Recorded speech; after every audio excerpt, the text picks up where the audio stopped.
Hi, baby boomer fans. We are Jackie and Janine, the Pfeiffer sisters, and love to talk about the 1950s, inviting you to reminisce with us as we explore experiences of that decade.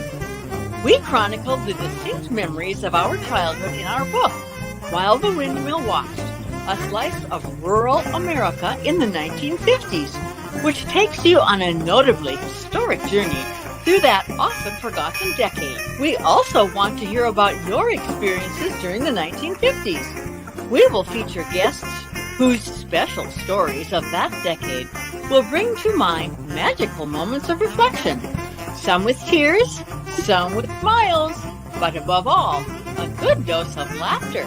We would like you to chat with us as we bring to mind the sights and sounds so familiar to that time in history. Grab your favorite malt or Green River. Make sure you are wide awake and get ready to be inspired about the 1950s. Welcome to the 1950s Fun Chat. Greetings, everyone. Thank you for joining us again today. This is number, Jackie, number 40 in our archive group of 1950s Fun Chats. And believe me, we've had some wonderful, wonderful guests all through this, the full 39 and now coming up to number 40. And these guests have lived in the 1950s or were influenced by someone who lived in the 1950s. And it was certainly a decade well worth remembering. Jackie, what can you share with us today in the housekeeping end? I can share to welcome viewers, and as we'd like to have you peruse the screen. As you do that, notice the purple band below. It contains our website that we'd like to have you visit, www.whilethewindmillwatch.com. The website has so much information about Janine and me and the book and where it can be purchased, as well as all of the previous Fun Chats. You can take a look at one or all or portions of them, and please do that.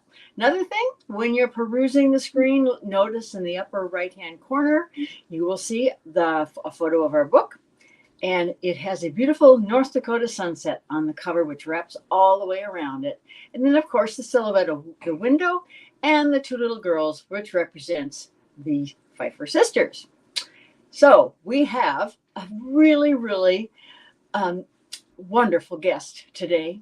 His name is Bob Lindeman. Bob has the distinction of being in the third generation of a 4-generation family business, the Lindeman Tractor Incorporated of Atlantic, Iowa. Now, Bob was born in March of 1927 and graduated from high school in the spring of 1945. Now, if you'll remember, at that time, World War II had not yet ended. The formal surrender documents were signed on September 2nd, 1945, a few months after his graduation. So Bob has a story that's connected with that and why he was not able to be a part of that historical event. Bob is married to his lifelong love, Norma Jean. They have 3 children and even more grandchildren. Bob, welcome to the 1950s Fun Chat. Hello, Bob. Thank you for joining us today. All right. Thank you. So Bob, we're going to begin our chat by asking you to tell us the reason why you were not able to participate in that historic event, which ended in 1945, and why an accident offered several silver linings in your life. Well,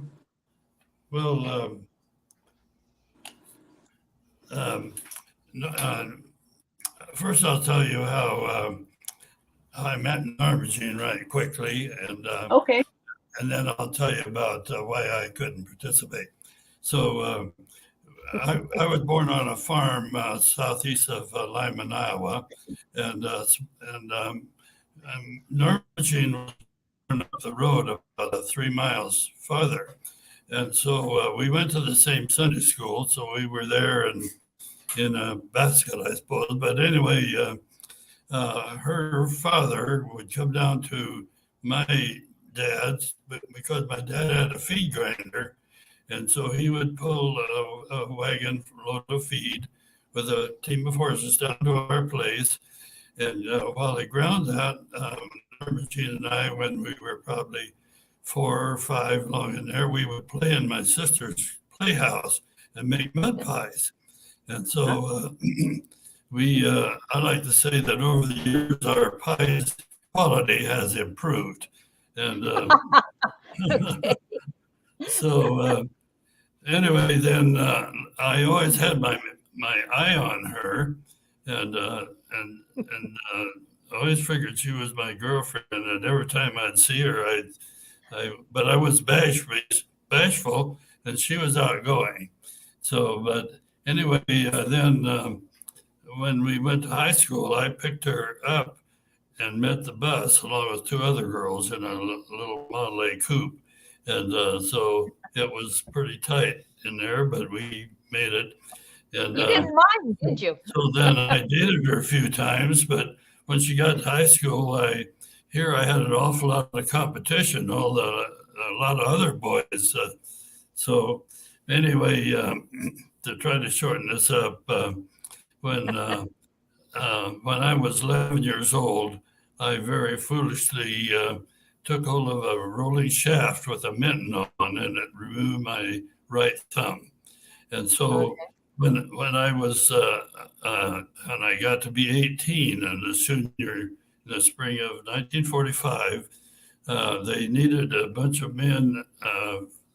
There were a lot.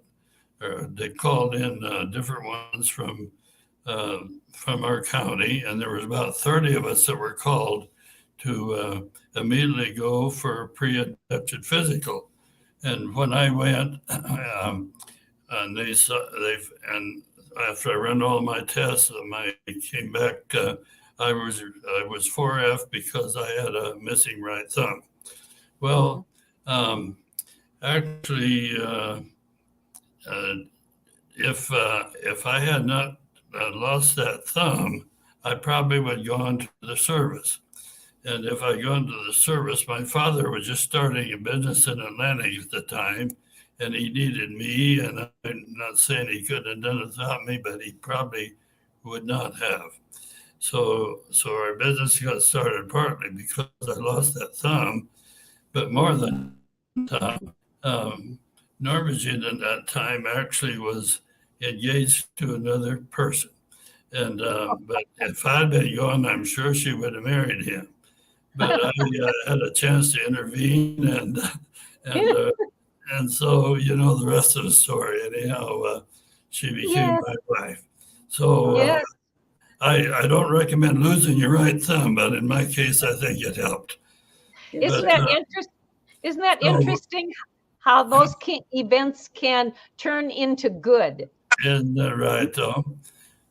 So I will try to tell you a little bit how Lindeman Tractor got started. My father was born in 1893 on a farm just southeast of Lyman, a little ways. And it was hard times, of course, and he was the last of 10 children. And his mother died when he was 1, and his family broke up when he was 5. And so he was sent to live with his older sister, which lived 2 miles north of Lyman on a small farm with her husband. And Lyman, Iowa. We're talking Lyman, Iowa. Yeah. She lived right, but it wasn't, Highway 71 was just a dirt country road there. But they lived on that road just north of where 92 intersects, 2 miles. Right. And so this is in Southwest Iowa. That's where Dad was raised, and he always felt that he knew he was welcome, but he tried very hard to help pay his way. And so he just when he was in 8th grade, which is as far as he ever got from school, he missed quite a bit even on 8th grade because when he was fit to work for farmers, he worked and he worked save his money and help his sister and brother-in-law, and he went to the Whitney Bank and had a relationship with them, which we still have to this day. And so he worked out for farmers until he was 21, and then he married my mom, a school teacher, who also was quite one to save money. And so Dad rented a 240-acre farm, and he only had a team of horses. And so my brother, or his brother, had been married 2 years, and he and his wife went in partnership on this 240 acres. Well, during this time, then working with these horses, Dad heard about gas tractors, and so he made contact with a company that distributed these tractors, and talked with them, and they agreed to send him a tractor on consignment. He did not have to pay for it, and they even paid the freight. And he could use it on his farm and demonstrate it and to other farmers and try to sell them. And he was fairly successful doing this. He sold a few of them. And so this continued over the years, clear up into the 1930s. And, Bob, did those tractors come in by rail then? Yes, or how they did. Into Atlantic? Well, he lived near Griswold at that time. And so that's where this 240-acre farm was. So at that time, they came into Griswold on the train. There was a road there. They said the first one they ever got, they put 5 gallons of gas in it. And before they had 6 miles to go. And before they got home, they ran out of gas. And but anyway, this name of this company was Port Huron Machinery Company. I'd like to tell you just one little incident that he told me about during this time. Somewhere along this line, he sold a plow, a two-bottom plow, and it was 18 inches, which is wider than the common one. They're generally 14. But anyway, he sold quite a few of them, and there was a neighbor who wanted one. And Dad told him, your tractor's not big enough to pull that plow properly. And he said, oh, yes, yeah. And he insisted on, he says, I'm going to buy one of them somewhere if you don't sell me one. So Dad sold him a plow, and then he complained about it. And so he wanted to see the company man. So Dad called the company rep, and he came out, and they went to the field, and this man got on his tractor and pulled up, and he just went so slow that the dirt would hardly turn over like it should. And the old gentleman got off and said, "See what it's doing?" And that rep says to him, he pointed to his head, and he says, "Mister, the trouble is right here." So what was the end? What was the end of that? Lots of times where the trouble is, but I never had the fortitude to tell people like he did. What was the end of the story? Did the gentleman buy a bigger tractor? Well, I think I never heard of the last of it. He either did that or else get rid of the plow. Sure. But anyway, so but in 1940, my dad went to the state fair and saw the Ford tractor that Ford and Ferguson had just made agreement to make, and it had a 3-point hitch and equipment, and Dad really took to it. I didn't so much myself. They were small and gray and that, but anyway, Dad got the dealership for that, and so we farmed with them on our farm and sold some, and I sold quite a few of them, in fact, and always traded for horses, and or else sold them outright. And so by then the war came on, and Ford was able to produce tractors in better numbers than most of our competitors. So by 1944, Dad had sold about 75 units of them. And so the company wanted a dealer in Atlantic and said they were going to look for a dealer, but Dad had first choice.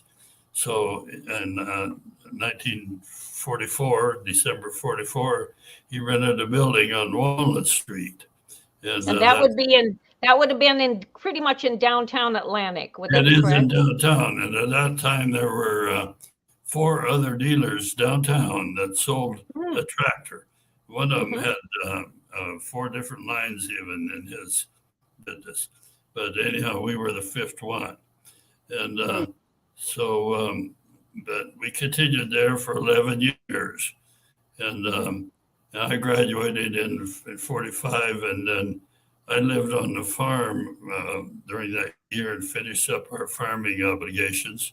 And sure. with my sisters, while Dad was in town, I came back and forth to do service a lot with the company. But Bob, tell us, you said that your dad traded tractors for teams of horses. What did he do with the teams of horses then when he traded? they would either take them to a sale barn and have them on the Mhm. sale, or there were some buyers that Oh, they would call a scalper, and this guy yes. would buy them in and find a place to sell them. So, but there Mhm. were a lot of horses still being used up until Sure. the early 50s at least, or something like that. Okay, I have 2 questions about those horses. First of all, was that total payment or partial payment for a tractor? Do you happen to know? I'm sorry, I didn't quite understand.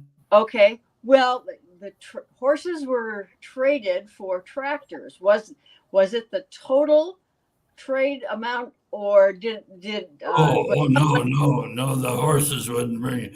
Although the tractors were very low price compared to now.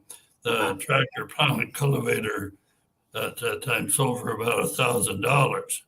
But the horses probably would bring, maybe $300 or 3, 4 so that was Mhm. partial payment? there. Good. Partial Yeah. payment for a tractor. Yeah. Mhm. So, Okay. so anyway, then got up to the 50s.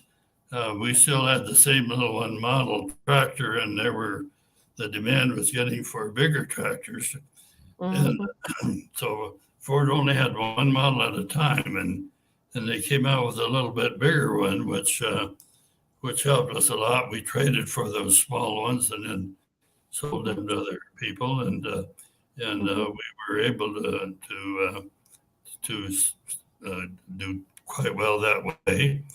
And then in 1955, Ford came out with some bigger size tractor with different models, and one that would you could put a tour mounted corn picker on.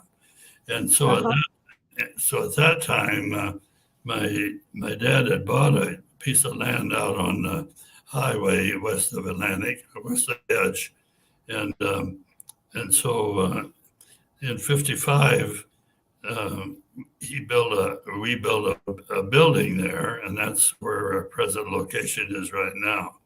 And Mhm. we were the first business, uh, equipment business in town to move out on the edge of town, which you needed. Bob, Yeah. okay, Bob, did you find that when farmers were making the transition from farming with teams of horses to using a tractor, and these larger tractors were available then in the 50s, did you find that a farmer was hesitant to make the switch from animal power to mechanized power for their tractors and for their farming? Well, they took small.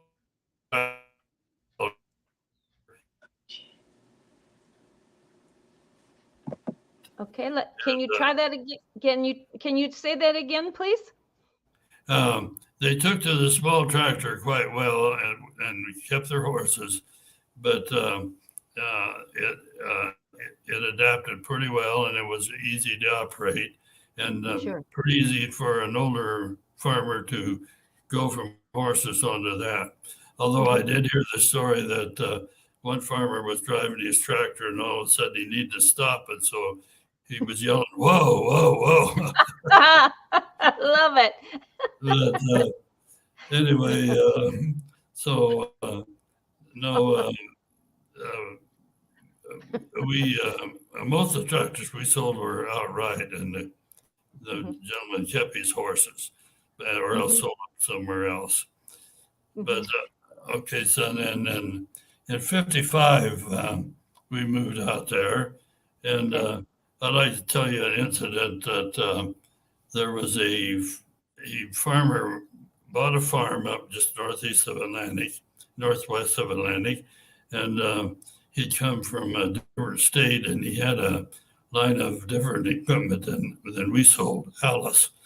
And so he was interested in a mower, and he went to the dealer in Atlantic and got a price, and then he went to Walnut, and there was a dealer there, and he got a price. So he bought it from Walnut. Well, then the mower didn't work right and didn't cut good, and so he went to the dealer in Walnut, didn't help him, and so he went to one in Atlantic, and they weren't very happy with him. They wouldn't help him either. So he came out to our place and was talking about trading for a new mower like we had, New Holland. And so I said, well, to trade for a brand new mower, I said, well, why was it? It won't cut right, he said. I said, well, let's go out. I'll go out with you and we'll look at it. So I went out, and I could see right away that it was out of adjustment very definitely. So I said, you got some wrenches? Yeah. So we adjusted it. I got it back into place real well, and it went out, and he tried it. It just cut real well. And so he says, what do I owe you for this? And I said, no, nothing. That's all right. You shouldn't have to pay to adjust a new mower. And anyway, that guy then wasn't long to come in. He says, well, I'm kind of interested in a hay baler. So I showed him and ended up selling him a baler. And then in the ensuing years, we sold him combine tractors, corn pickers. He became our customer. Sure. Well, kindness never hurts. Kindness is always a good idea. Would you consider that kindness and integrity is part of closing the deal, or is there something else that's associated with it in the life of a salesman? Well, to get to know a person and treat them right, we had neighbors on the farm when I was growing up, and they would do anything for you, and we worked back and forth just like we were partners on things. And I think I learned that you treat people right, they'll treat you right. Exactly. Well. And so I had another incident then too, that a good customer we had that lived northeast of Atlantic, we'd been dealing with, and he came in and told me one day that he had a neighbor that had trouble with his manure spreader, and that he had the neighbor called the dealer of the makes that he had, and they responded, and he was wanting to, and so he says, once you go out there, maybe you can sell him a spreader. So I didn't know the guy. I went out there and introduced myself, and we talked, and I said, you got trouble? Yeah. And so I said, well, we've got a new spreader, and it's a power takeoff type and a little larger than this one, and it would do a lot. You've got a lot of manure here to haul. It would do you a better job. Well, he didn't really want to buy a new spreader, but he would like to get going. So I said, well, listen, let me bring out a new spreader, and you use it, and I'll take your spreader back and fix it. He says, well, it's got this load of manure on it, and it's broke down, can't unload it. I said, well, we'll take your loader, and we'll just upset that spreader and dump that load out, and then I'll pull it in to the store and fix it. And while you're doing that, you can use this as a spreader, and we'll dump this that was in your spreader back in the new one to spread it. And so he thought of it, and he says, well, let's do that. So I did that, and the spreader worked real well, and he bought it.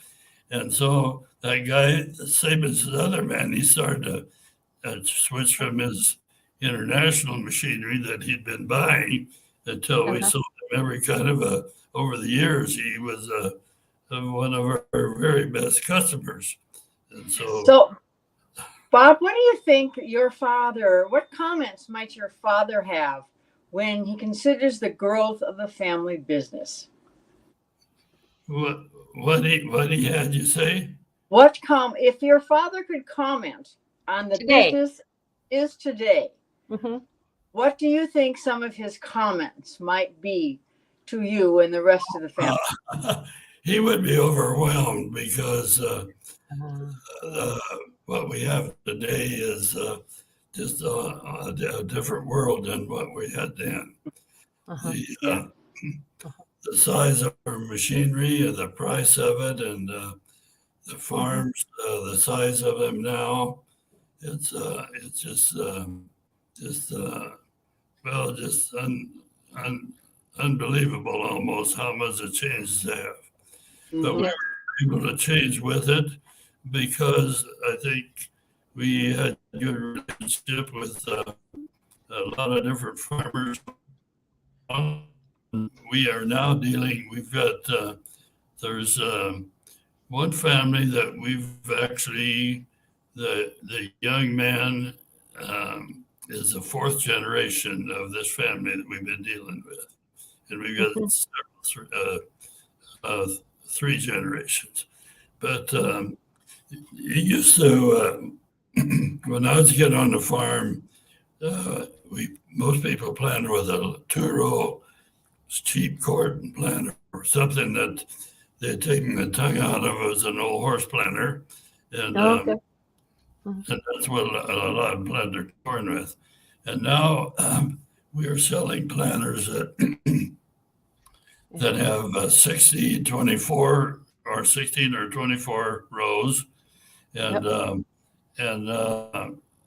they have a big tank for the seed, and they will go. What is popular now will go up to 10 miles an hour planting accurately. And a machine like that sells for like $250,000 or so. Yes.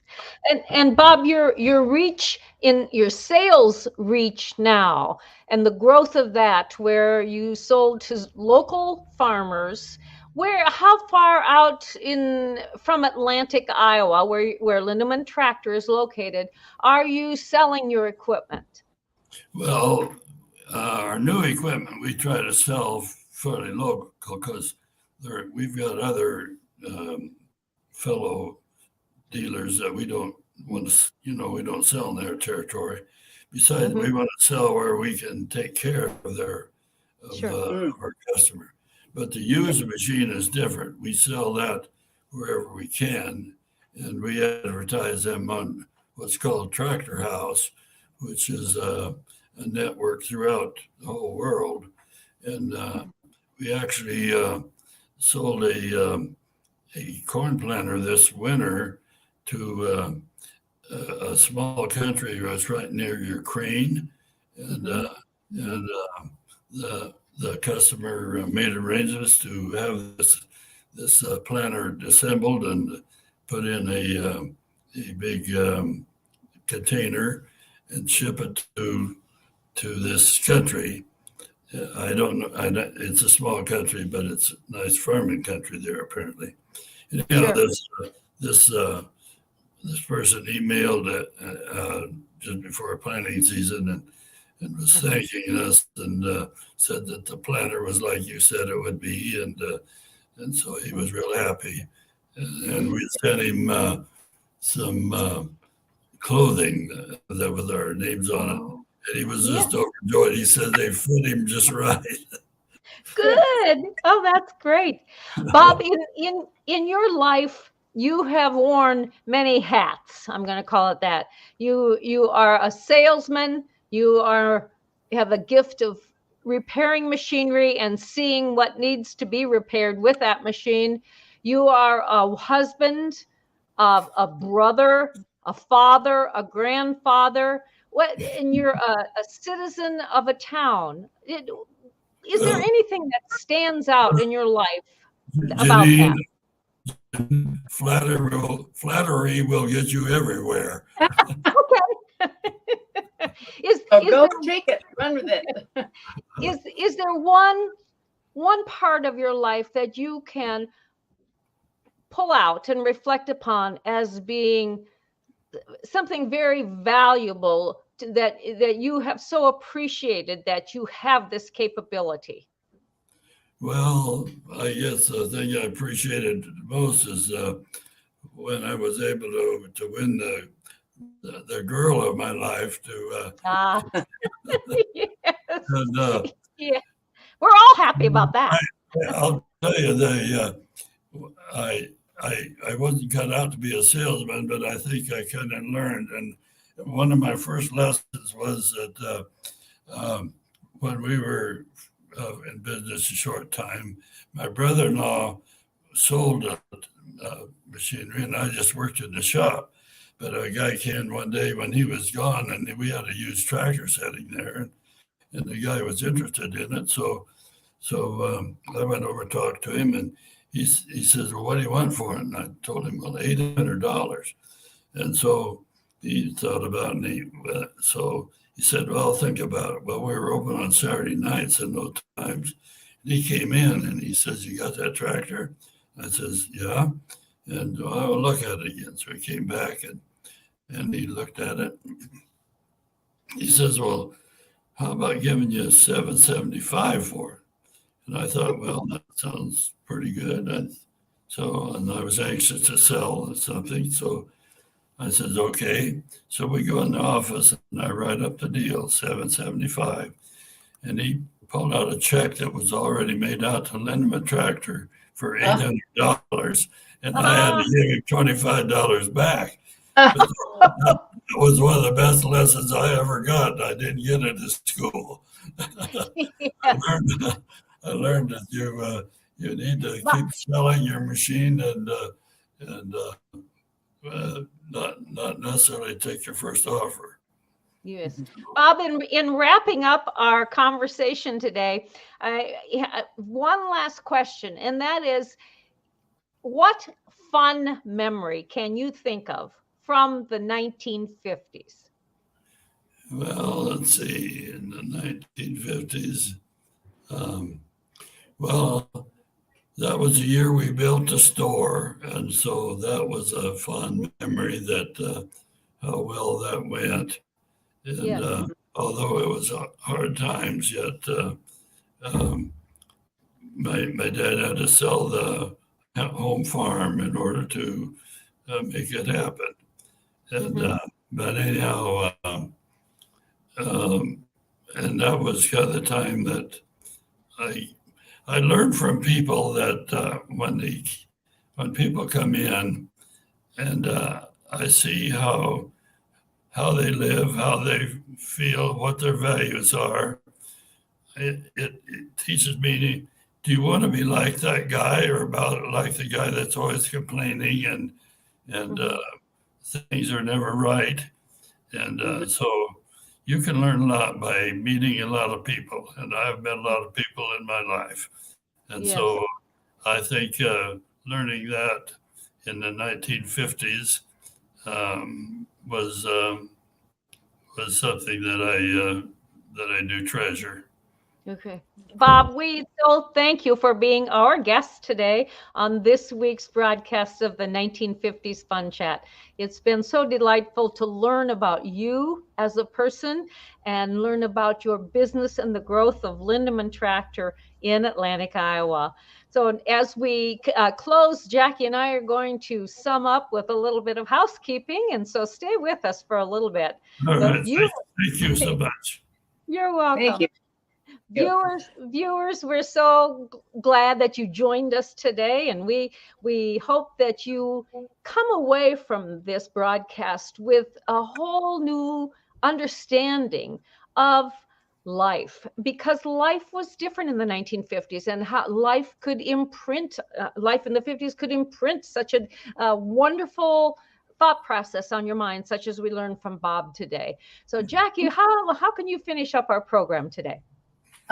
I can finish up our program by reminding people to, again, peruse the screen, look at the banner below, go to our website, and note up on the corner of our book, you'll see a little white dot.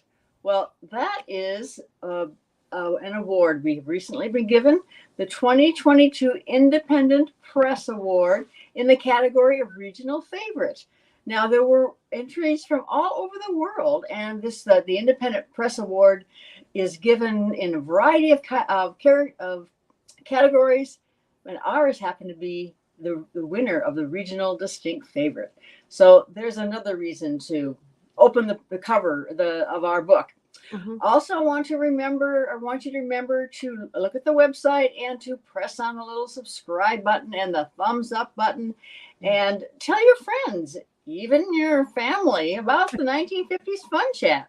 I'm sure you'll find something worthy and entertaining. Yes, that is correct. Until next time, we want you to think about the 1950s. And perhaps for some of you, it was poodle skirts, or maybe cool cars, or maybe malt shops, or maybe just the fact that learning integrity and the value of kindness, such as what Bob had demonstrated all through his life. So until then, we'll see you next time. Bye-bye. Thank you, viewers, for checking us out. And I want to say